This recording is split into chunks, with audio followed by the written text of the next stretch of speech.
రైతు పావురం కథ. ఒక ఊరిలో మంచివాడైన రైతు ఉండేవాడు. రోజూ పొలంలో పనిచేసి కుటుంబాన్ని పోషించేవాడు. ఒకరోజు అతను పొలంలో పనిచేస్తున్నప్పుడు ఒక చిన్న పావురం గాయం చెంది పడిపోవడం చూశాడు. దానికి తిండి, నీరు పెట్టి ఇంటికి తీసుకెళ్లి శుభ్రంగా కడిగి పూసింది. కొన్ని రోజుల్లో పావురం కోలుకుంది. రైతు దానిని వదిలిపెట్టాడు. నీకు విముక్తి కావాలి, వెళ్ళిపో అన్నాడు.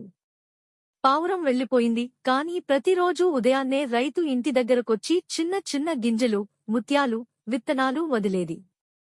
రైతు ఆశ్చర్యపోయాడు.